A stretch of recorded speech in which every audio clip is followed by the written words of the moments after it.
Representative Michelle Lujan Grisham is seeking re-election this year in the 1st Congressional District.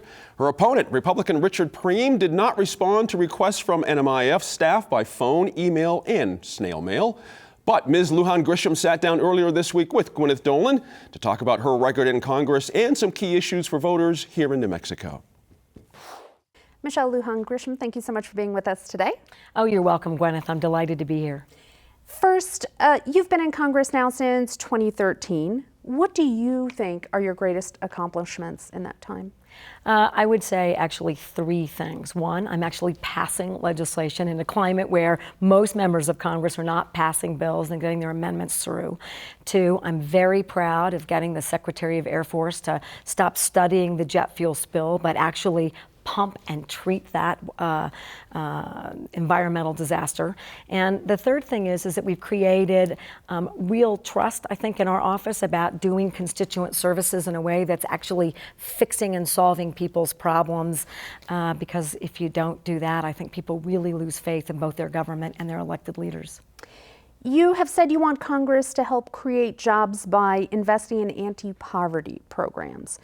What kind of programs are you talking about there, and how are they going to create jobs in New Mexico? Well, I'm going to go back one component, which is there's always a debate, right? Business creates jobs, government does not create jobs.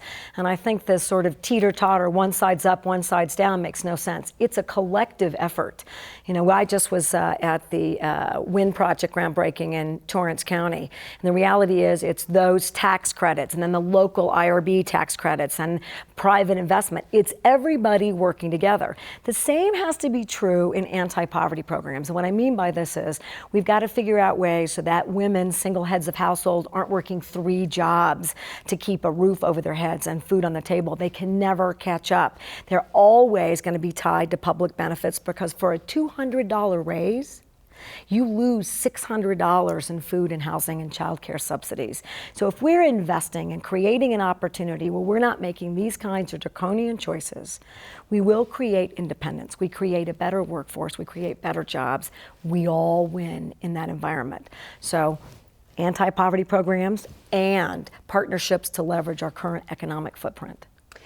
You know, you talk about how much the benefits go down when the salary goes up just a little bit, but isn't there also a cost to government in these anti-poverty programs? Well, there are, but there's a much greater cost to government when you don't do it. Crime, corrections, health care, emergency care, foster care, all of those issues are exacerbated. Even now, as we're debating in this community, frankly, the whole state, our public safety issues and our crime issues.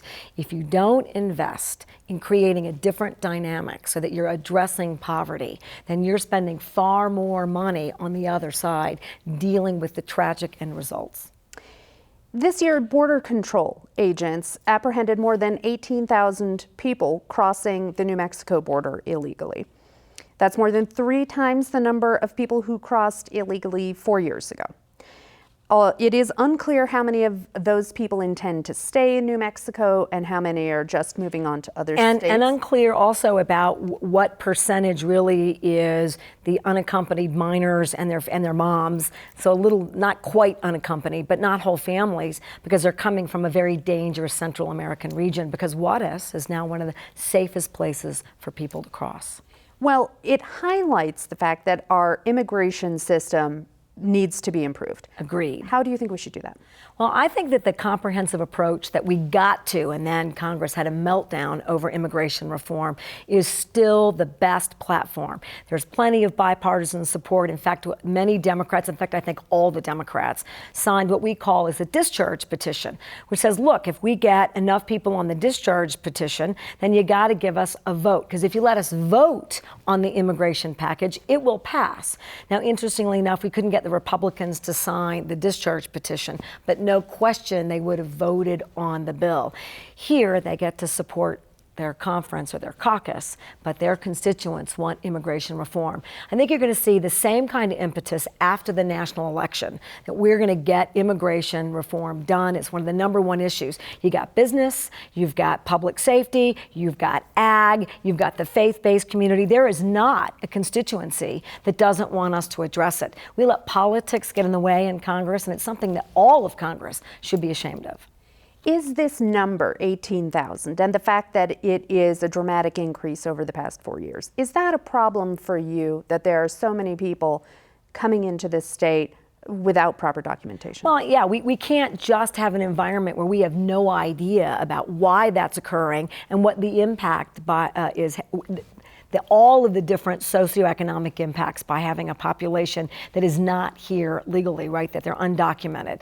So what we do know is that the impacts we can have is creating an economic and public safety environment that prevents people from leaving, right? People don't want to leave their homes. And in fact, if you talk to New Mexicans who leave New Mexico in search of jobs, and they are, most of them, don't want to leave, and then a vast majority try to get back. I mean, I've got a family member, my oldest daughter, in that equation, had to leave for a job, worked really hard to get back, and continues to work hard to stay. So, we did a huge economic investment in Panama, and in meeting with the Mexican Parliament and several of the leaders in Central America, it is clear that we need to do more. We did do congressional economic investment in Central America, and I think if we really focused on creating both doing something about the drug cartels and really doing something about an economic environment, then we can slow the economic traffic. In fact, when Mexico's economy was better, we slowed immigration or undocumented movement from Mexico to the U.S. So we know that works. On the subject of guns, almost half of New Mexicans have a gun at home, and that is a significantly higher number than the national average. But we also have one of the highest rates of gun deaths in the country, and in the past few years, we've seen a big increase in the number of people who are injured by guns. How do you balance gun rights, which New Mexicans clearly value, with the need to protect people from gun violence? Well, first, and I think most responsible gun owners agree, and in fact the NRA, not now, but earlier, was very supportive about increasing criminal background checks for gun buyers, about closing the gun show loophole, about making sure that anybody that's on the terrorist no-fly list, I mean, there are easy, practical things. The balance also can be derived absolutely by making sure that we identify this as a public health issue. Look, when states really do something about protecting women, and I'm going to use women in this equation, it's not always women who are the victims of domestic violence, but by far the vast majority. When you have laws that restrict access to guns by domestic abusers, we increase the likelihood that women are safe by 50%. That's a huge number. So we know that there are things that we can do to make us all safer without minimizing your Second Amendment rights. Why aren't we studying gun violence?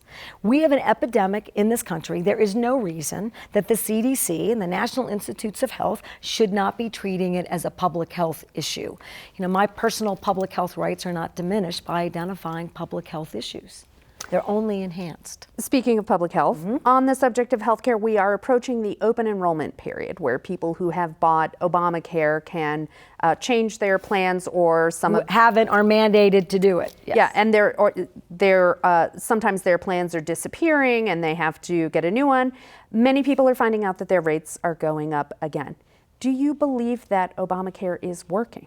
Well, we have to dissect it a bit. And the fundamental issues that were addressed in the Affordable Care Act, I still think, are incredibly meaningful and had to be done, right? So no gender biases or discrimination in the rates, that no pre-existing condition could be denied, that there's no lifetime caps, and that we're going to invest in prevention. These are huge hurdles that were addressed universally and unequivocally in the Affordable Care Act. It was about access. It was not about cost or quality, and we're beginning to see the negative impacts of that.